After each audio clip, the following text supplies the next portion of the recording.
November 22nd, regular legislative committee meeting of the town of Vegreville. I'll call this meeting to order at 3:03. And I'll be looking for a motion to adopt the agenda. Councillor Curtis makes the motion. Is there any additions?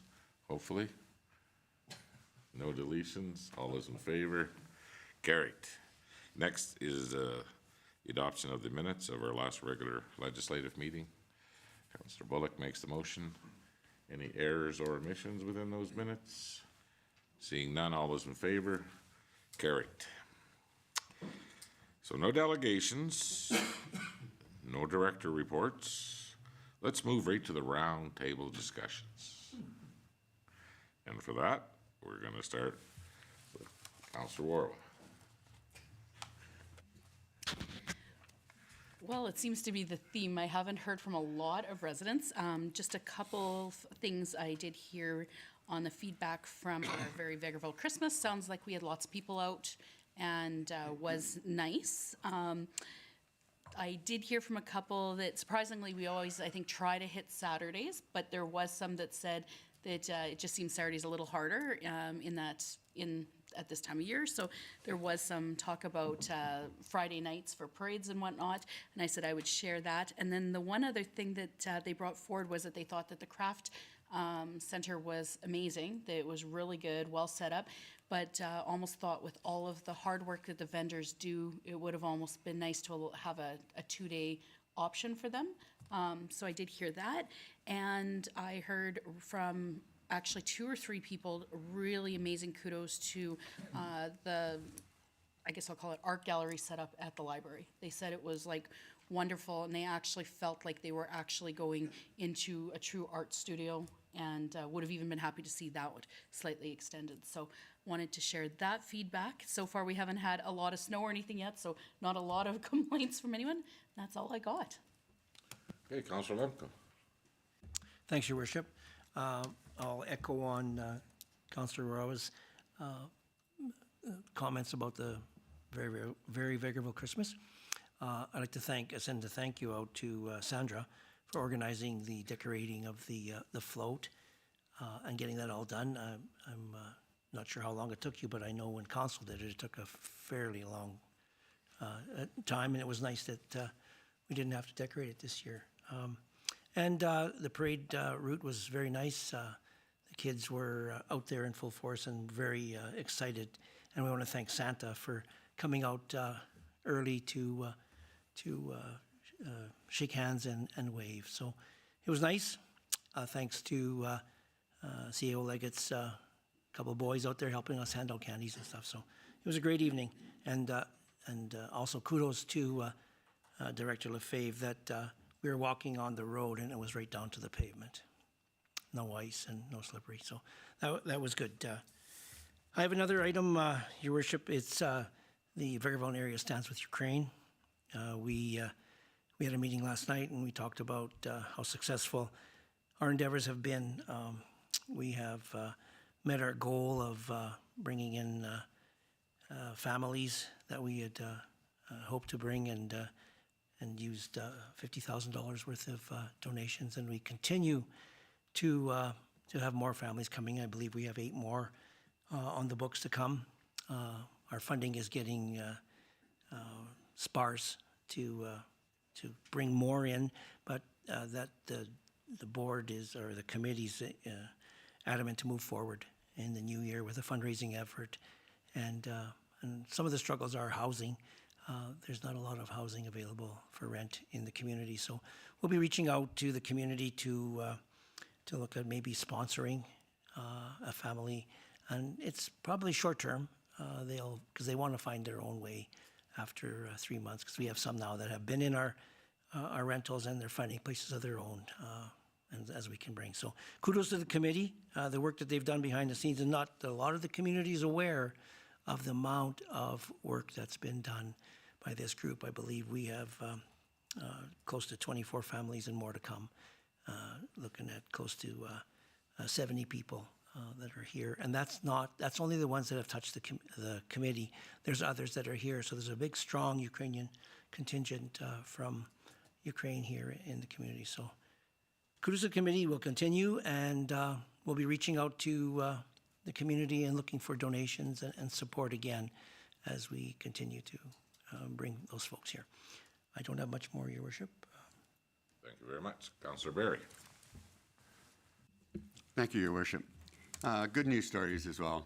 I'd like to announce that the senior boys, St. Mary's Catholic Church is sponsoring and putting on the volleyball provincials this weekend from Thursday the 24th to the 25th, or 26th Saturday. So I think that'll bring quite a number of people into town, and it should be really good. They've been organizing it for quite a little while now. It's a big bonus to see the provincials being held here for high schools. And I think that this lends very well with all the people that do get attracted to town with school sports. On top of our hockey and soccer in the spring and et cetera, a lot of people come. I want to kind of swing on there a little bit on looking at tourism when we consider all the events that are held during the summer. And I think it's estimated that 80,000 visits to the park and the egg across the summer. But I came across a posting of a lady who publishes from Spruce Grove, and she put out an article saying 10 Alberta small towns that become magical in winter. And her number one, doesn't surprise me much, is being Canmore and Drumheller and Okotoks and etc. But you come down here, and number 6 on her list is Vegreville. And I think that is rather kudos, considering that if you look at the various 10 that she selected Vegreville as being one of them, and describes it as having a very great winter wonderland around it, that it has some very good eating areas to stop at and visit, and speaks of the park as being a nice area, and says that the egg really pops when it's backgrounded by snow. So I think this goes to show that we have more than just visitors there in the summer, that I think that it is a spot that we can look at over the course of the next few years to maybe try and establish it as even more inviting for people to stop off the highway or come out for a weekend visit. So that's my report. Thanks. Thank you. Councillor Riddick. Thank you very much. I haven't heard negative comments lately, but I haven't been around as much. But I do have some positives. Taking Ukrainian families around for the very Vegreville Christmas, there were a lot of new families to Vegreville that were really quite enchanted by all of the events. They thought it was a great day from start to finish, and a great way to be able to ease themselves into a holiday season that is going to be quite different and will be very challenging potentially, with realizing that most of their family is still in the midst of a war that continues on. So it was a good experience all around, and had some comments from Vegreville visual artists that were really quite touched also that the hockey tournament that was being held in town had shared the information with the attendees. So there were a number of people that were from out of town that came to all 3 of the venues, the craft show, the small home-based business, as well as the art show. So there was a lot of sharing of information amongst our groups, which was originally our goal many, many years ago when we started paying more attention to our tourism efforts. So really gratified to see that we're sharing information that way. And as I was away, I did take some of the Pisinka stress eggs with me, and I was very happy to be able to present some of those to Senator Coyle from Nova Scotia, who knew exactly where Vegreville is, and Minister Sonia Savage, who's the Alberta Minister of Environment and Protected Spaces, as well as another couple of senators from Manitoba. Everybody knows where Vegreville is, and that Pisinka has a reputation that goes far beyond its borders. And there were a number of people that I met that also didn't necessarily know much about Vegreville except for the Pisinka. So again, great tourism effort, and thank you for making sure that I had enough stress eggs with me. Thank you. Councillor Bullock. Thank you. As for me, I attended the craft sales on the weekend as well and the parade, and it was really well attended. It was good to see everyone collaborating together and creating such event success that it was. You could actually see it and feel it. There was many people attending. I even attended another craft Christmas sale next day in another community, and they were talking about Veg in that one. So that was really interesting to hear. So that said, moving on to a couple other things that are coming up. So I guess out on our Vegreville.com website and on Facebook page, I don't know which people have been hearing, but property tax exemption for nonprofits and organizations. Application deadline is November 30th. So that's just a reminder going out for people on that. As well, the annual small business subclass declaration is due December 30th. So that would be something to look forward. And I got a couple questions about that throughout, and some other questions regarding stuff like snow removal and stuff. And I've been directing people to go to the website and to the app. And I don't know if you could see it when I put up here. The app could be loaded on your smartphone. You should probably, anybody who has a smartphone has the capability to load this app, and it's going to save you a lot of grief if you want some information going on in town and linking up quick some information. It's very easy to download and just use it, explore with it, and it's going to get the information out there. So it's a good tool for communication with the town. You could submit a request for whatever. Like if you want to notify the town something's happened somewhere with a sign or something, you could put it through it's called, e-service request. So you can just go in there and you could put that out there for them, and it's going to put it in a queue to where it gets to the right person, and they'll contact you in the right amount of time. That'll make it easy for you. So you're not waiting. It's going to get to you eventually. Okay, so there's that. Another thing that just came up last night, I was out at the carbon capture forum, you could say, about the carbon capture project that's going to be happening. I wanted to hear what was going on, not just for what's happening out of town with it, where it's going to be the project, but how it's going to affect us in town. And there's spin-off of it already in town with people staying in hotels, using the restaurants and stuff like that. I did find out there's going to be a work crew of 100 coming to stay at the hotel here in town, so they're going to be here till spring. So that is a really good thing. It's not a permanent economic boost, but is a good one for moving forward here, probably for the next 6 months anyways. So that was what I took away from it, some economic impact for us that's going to be positive. Just on the side, what came up last night is about on 51st Avenue heading down through Prosperity Park, and Director Lefebvre, you could probably help me with this. I don't know what's going on there or whatever, but the business owner down there was just asking me, it's about sewer hookup and something about a lift to tie into the town system. So I don't know much about that, and I just want you to elaborate on that. On 51st Avenue, so from Altawide going east to the county shop, there's not enough grade there for a gravity traditional sewer system, and there has never been a sewer system there. All those businesses have a tank, a holding tank, and then they provide a vac truck that sucks them out, and they take it to our lagoon system, and we let them unload it at no charge, is how it's working now. So the answer to the sewer system is to put in a low pressure sewer system. So the main line has been run, directionally bored, it's in the ground. And then we will take from that main line and we'll run a service connection to each property line. And then what we're doing now is we have a proposal for the businesses to go 50% on the installation of retrofitting their existing tanks with a biotank pump filter system that drops in their existing tank, and then that would connect to the main. And how low pressure system works is there's no gravity. It can go uphill, it can go where one pump kicks on and it pumps into the sewer service and down the sewer main. When the tank is at its low level, it shuts off and that product stays there. The next pump that kicks in pushes everything a little further, and they keep doing this as a team until it gets to the manhole, which is closer to the west side of Prosperity Park, where the gravity service starts. So it'll drop in there, then from there it'll go gravity to the lift station. My visits with them, I've talked to all of them or representatives of the owner, is that the town is proposing that we would go 50-50 on the cost of the installation of the pump, the directional boring up to connect to property line. If they don't want to go with the 50-50 now while we're proposing it, because that's the amount that we can spare out of our contingency to assist with this. It was a conversation between the CAO and the mayor to move forward with this.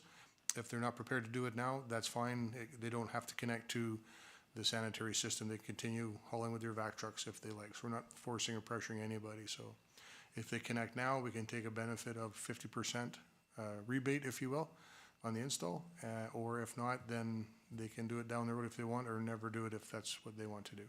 So that's where they're sitting now. And I've had positive responses from 90% of the business owners down that line. Okay, thank you. You're welcome. Yeah, and just so everybody's aware, that is not an engineered road right there, and that's why it's so much lower than as you go to the east there. So we're looking well over $1 million to put in anything in there, plus it still would need a lift. So the decision that was made is that we would help all the businesses by half of the install, and if it ever did get engineered at some point and was brought up until we could make the grade work, that wouldn't be that big of a deal for them to get on that line. So I thought it was a motion of council that we decided that we were going to look at the 50-50 split. It was not a formal motion of council. Okay. Okay, so that's on me.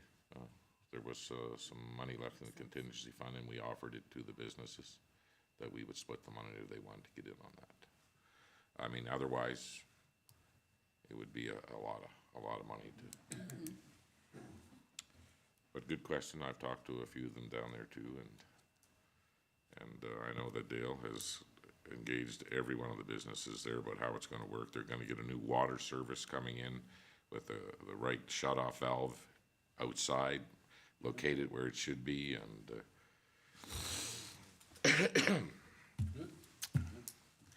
Councilor Curtis. Thank you. I just want to start, I guess I was at the parade and the light up. It was a lot of fun, walking around seeing everybody out. Comments I've kind of had around town is just how busy it is. It's just busy around here. Parking lots are full. I very rarely have to wait long at a light, but like there's a lot of people moving around, which is really good to see. The town is thriving. One thing I would like to bring up is the Quality Childcare Needs Assessment that is coming up on the 24th at the VEG Centennial Library. So it's put on by our FCSS group here.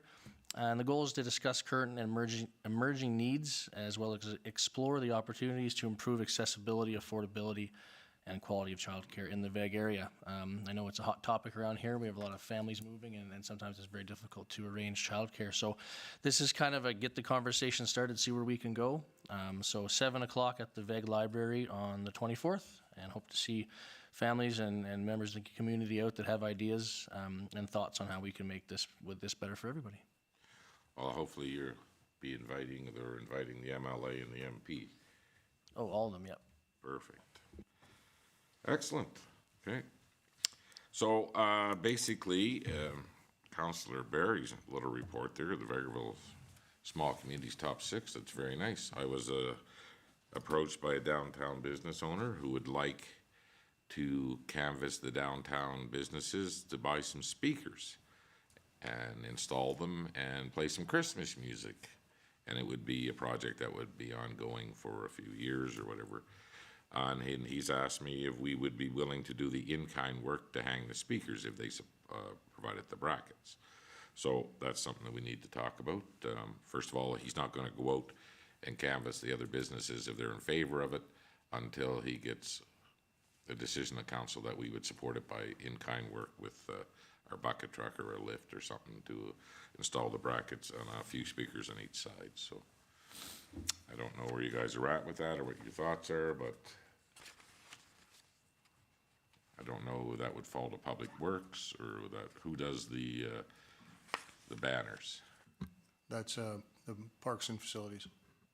Okay, well, we'll bring that up with Parks and Facilities. There is plug-ins on those poles. Okay, so we can get back on that CAO Leggett that if it's possible, and we'll, I don't know, probably 3 speakers on each side of the road is what he's proposing so as we move forward here. And again, you know, he'd like to get it done as soon as possible. They have a Bluetooth system that they could run, you know, just into the speakers. anyway, I will let him know that I should be able to get an answer to him here fairly soon. Okay, I attended the Vegreville Stands with Ukraine Committee last night, and just wanted to let them know that they are doing a good job, and they should be proud of themselves, and how far they've come since the first couple of meetings, where they were so worried how would they ever get somebody a driver's license or line up a medical, and today as families roll in, it's just everything. They know exactly what they're doing, and they have they've raised, the funds they've raised are basically all spoken for, and they feel that maybe the community thinks that they're done, but they're not done. So I have proposed that Councillor Lemko and one of the other members will take one of the talk of the town spots here coming up very shortly, just to remind everybody in this community that this committee is still working hard, and there's still more families to come, and give them a chance to brag a little bit about what they've done and what they've accomplished in a very short time. So Sandra, if you can make that happen, I'd appreciate it. Also, they're having some problems with the locks over at the, I'll say the TransCanada building because I forget the address all the time. And if we could have somebody look at the very west door that goes in where the offices are. The electric strike is not releasing. The keypad is reading the cards, it's just not releasing there. And there's had a few problems with the gates and stuff. The limits on the gate sometimes are off a little bit. But if we can get that door, access to that door for them, because the committee that takes the donations and the collections, they just like to go in and out of that doors. We can make that happen. Myself and Jameson and Lane attended the hemp conference, the Canadian Hemp Trade Alliance, last week in Saskatoon. We had a little booth set up there, and I was very impressed with where the CHTA has done, not where what they've accomplished in the last year. They've spent some money and had a lot of studies done regarding hemp and how it fits in every market and how we can move it from Health Canada into Agriculture Canada. There were spokesmen there from the Government of Canada, two different departments. One was Health Canada, and he was very factual about what his thoughts were. It's regulated now, and until it isn't, they'll keep going enforcing the regulations the way they are now. But there's a lot of good information that's been gathered by the CHTA, and they are making a very good case to the federal government to try to move hemp into the agriculture. And when that moves over, that it's just much easier for producers to grow. And very surprised at how many food markets and how many other applications for hemp that they're working on right now to get them in certain markets because of where it's registered in Health Canada. So as they challenge the regulations in Health Canada, now they have a factual proof about to back it up with the studies they've done. So it was very exciting to see that.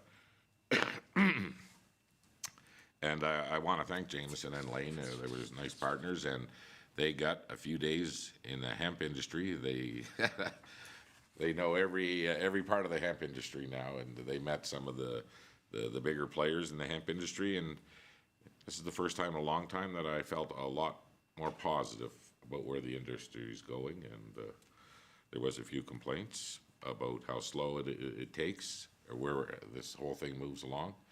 But there was a lot of positivity compared to what we've seen in the last few. So I want to thank everybody that was involved with the light up parade and that day with the very Vegreville Christmas. I know it was a big success, and it was nice to see faces again on the streets and kids hollering for Santa. It was very nice again to see. And I was going to bring up one more thing. Can't believe I forgot it already. I just thought of it.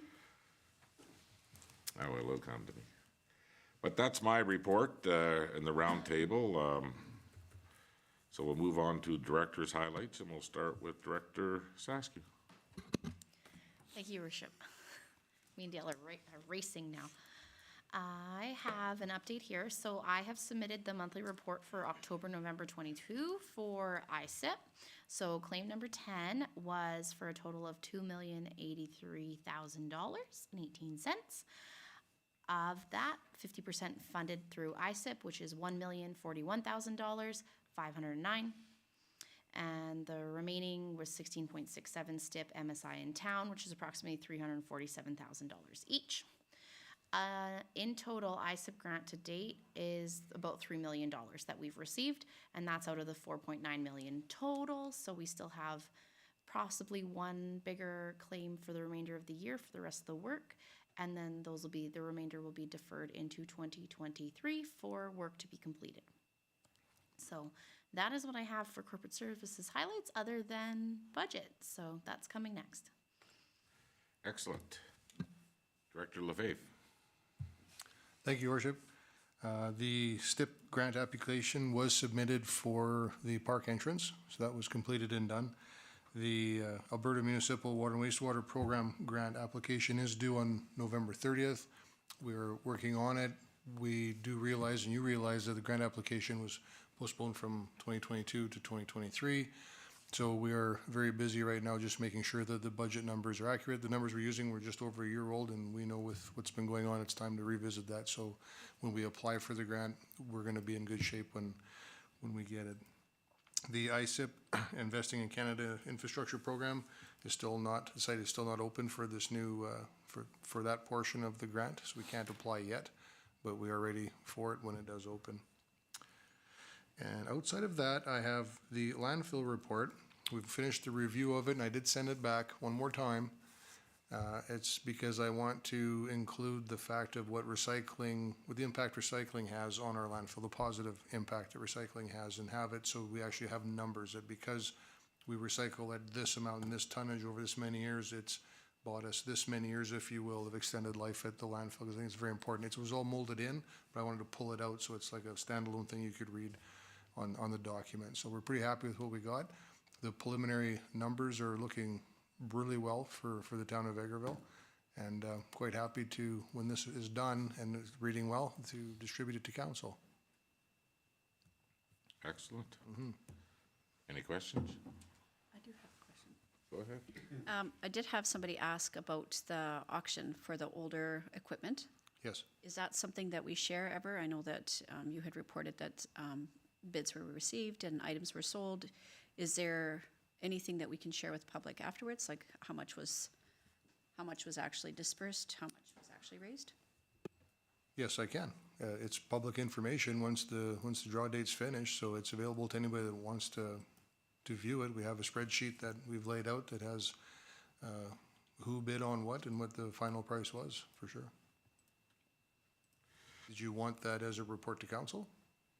You gave us the number overall. I gave you the number overall, Yeah, yes. I think it's, like, I don't know that they necessarily were looking at a line-by-line explanation, but I think more they were looking at, did things sell? Was it a good means to be able to disperse items?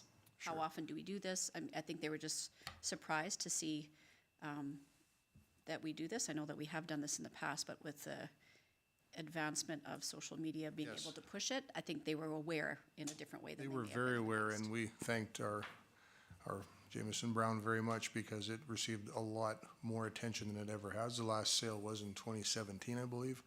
And this one was far more well-received just because it was out there. The total cost or revenue intake, I believe, at the end of the day was $86,000. And we had about 4 or 5 small lot items that did not sell. The major items that we were wanting to go sold and sold for 2 of them more than what we thought we were going to get. So we were happy with that too. So it all turned out very well. Go ahead. Thank you. Regarding your landfill report, you're saying we're gonna extend the life because of how much we're recycling, and then as well the compactor should be extending the life, so are we gonna see like this is gonna do this much, this is gonna do that much when it comes out? There will be 3 scenarios. If we do this, this, or this, here's your life expectancy based on this, this, and this.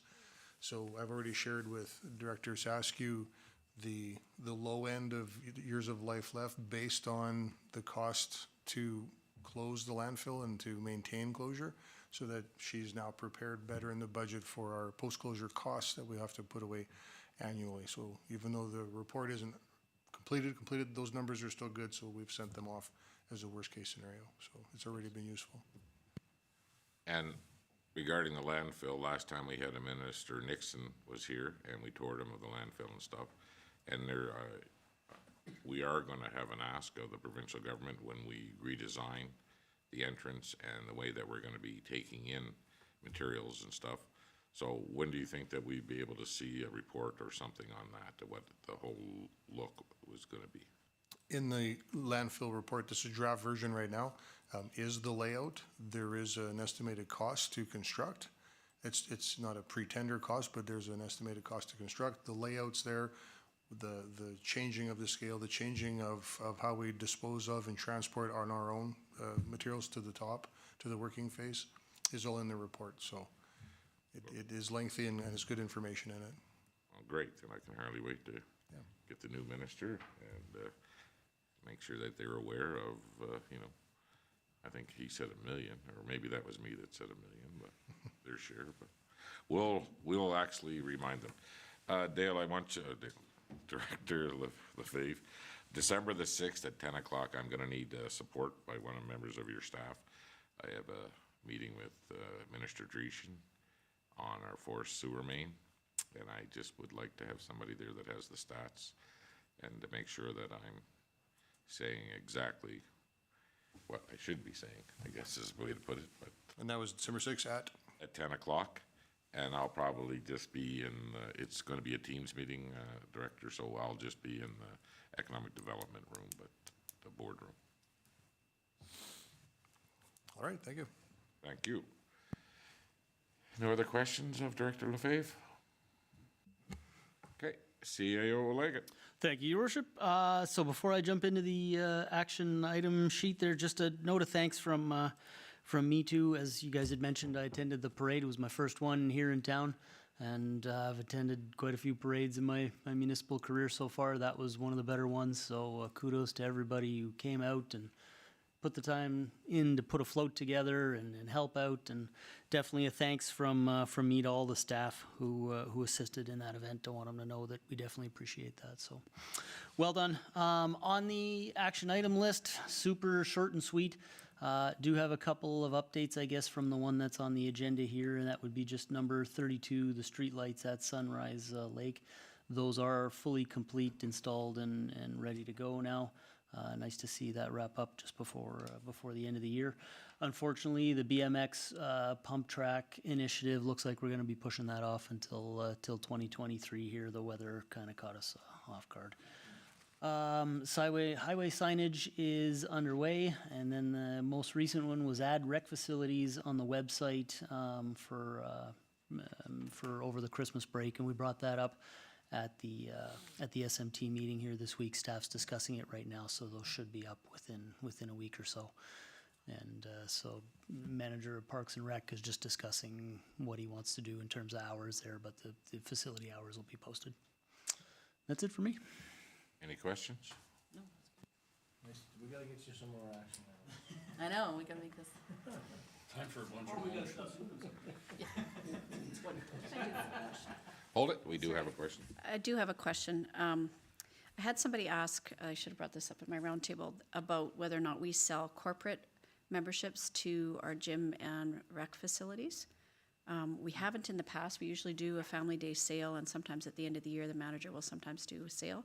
But this person was looking for maybe a bulk purchase for their staff as an incentive or a Christmas gift. So I don't know if we've ever considered that, but just wanted to put a pin in that as a suggestion or a query. Yeah, I don't know off the top of my head. If I could maybe defer to Jameson or Sandra? The short answer is no. I don't know if it's ever been discussed. Individual families, absolutely, but it's certainly something that could be discussed with, obviously, Dan and get his thoughts on it. Yeah, thanks, Your Worship. And that's a timely inquiry, Councillor Rudick, because we actually discussed here this week too about bringing a new fees and charges bylaw in front of council in short order. So certainly something we can look at when we bring that back forward. Back forward when we bring it up. Councillor Barry. Thank you, Your Worship. On that same note, maybe it might be appropriate right here to discuss that we need to talk about how the process is for giving individual and/or family access to the swimming and the recreational areas. The aspect is I'll be wanting to talk to you about Dr. Fianju and his family who are coming in December as to whether it is just easiest, since we haven't quite gotten the dates that his family will be here, could we just do a family pass of some nature for them for that month? Sorry. And the other aspect is also through one of the committees we're looking at, as we have different doctors come in or nurses come in, can we, in a swag bag, give them an individual pass for a day or 2 days to be able to experience what the aquatic center does? So we need to have a discussion as to how we can maybe fit that in as to the procedures that are used at the aquatic center, because I know that a typical family pass, each member of the family gets a swipe card, etc., but that doesn't really work so well if a family is only visiting for a week. So we need to have some sort of a discussion as to how we can maybe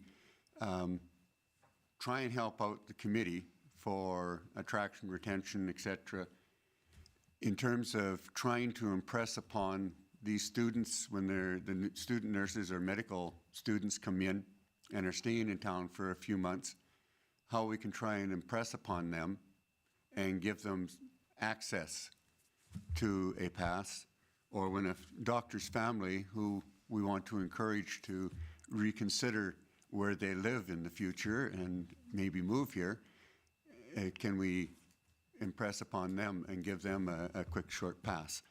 And I know that it's not that easy because we don't really understand the real system that they use at the aquatic center. So we've got to try and come up with some way that maybe that would be feasible. Appreciate it. Yep, that's certainly possible if it's the will of council. Okay. If there's no other business of council, we do have a couple of closed session items that we need to get to, so I'll take a motion to go into closed session. Councilor Curtis makes the motion. All those in favor? Carried.